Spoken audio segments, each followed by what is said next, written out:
আজকে রান্না করে দেখাবো চালতা দিয়ে মসুর ডাল। হাই এভরিওয়ান, শাহনাজ কিচেনে সবাইকে স্বাগতম জানাচ্ছি নতুন আরও একটি রেসিপি দেখার জন্য।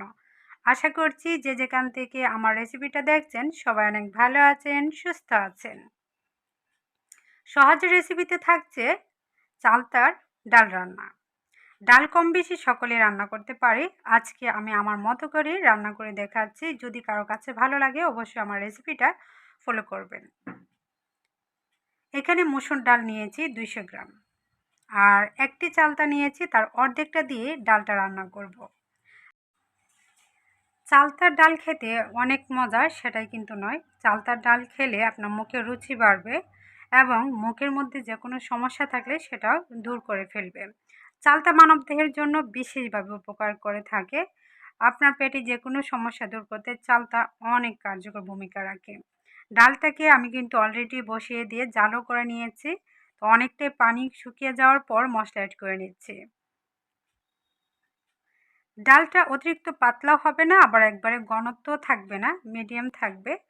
তো আমি এখানে লবণ দিয়েছি 2.5 চা চামচ পরিমাণ, ধনিয়া গুঁড়া 1 চা চামচ পরিমাণ, 1/2 চা চামচ পরিমাণ জিরে গুঁড়া, হলুদের গুঁড়া 1.5 চা চামচ পরিমাণ। হলুদের গুঁড়া যদি প্যাকেটের হয় তাহলে সামান্য দেওয়ার চেষ্টা করবেন, আর খোলা হলুদ হইলে একটু বেশি দিলে সমস্যা হয় না। মশলাটাকে ভালোভাবে মিশিয়ে আমি আরও 5 মিনিট এটাকে জাল করে নেব। চালতাটা দিবেন যখন হয়ে আসবে বা আরও 8-10 মিনিট সময় থাকবে ডালটা হতে, তখন চালতাটাকে দিয়ে ভালোভাবে জাল করে নেবেন। চালতা দেওয়ার ক্ষেত্রে বাগারের আগে দিতে হবে। আর যদি আপনি এখানে আম ব্যবহার করেন, আমের ক্ষেত্রে ভিন্ন, আম তাড়াতাড়ি সিদ্ধ হয়ে যায়।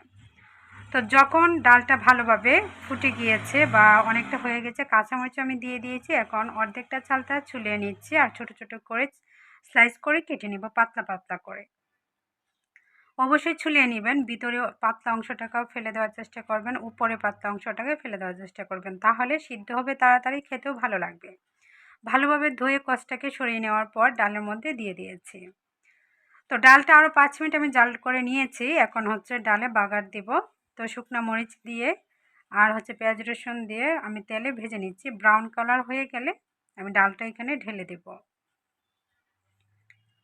তো কালারটা বাগারে সুন্দর চলে আসছে। এখন ডালটা সম্পূর্ণ কড়াইতে ঢেলে দিলাম। কালারটা কত সুন্দর আসছে, তাই না? বাগার দেওয়ার পর 1 থেকে 2 মিনিট আপনি জাল করে নিতে পারেন। ডালটা কিন্তু পারফেক্টভাবে আমার রান্না করা হয়ে গিয়েছে। ডালটা খুবই মজার হয়েছিল। যারা কখনো চালতার এই ডাল খান নাই অবশ্যই আমার রেসিপিটা ফলো করে একবার হলেও বানিয়ে রান্না করে খেয়ে দেখবেন, অসাধারণ স্বাদের। ছোট বড় সবাই খেতে পারবে। আজকের রেসিপিটা কেমন লাগলো অবশ্যই কমেন্ট বক্সে কমেন্টে জানাবেন। বেশি ভালো লাগলে ফ্রেন্ডস ফ্যামিলিদের সাথে শেয়ার করবেন। ফেসবুক পেজ থেকে দেখে থাকলে আমার পেজটা ফলো দিয়ে রাখবেন। আজকের মতো বিদায়, সবাই ভালো থাকবেন, সুস্থ থাকবেন। আল্লাহ হাফেজ।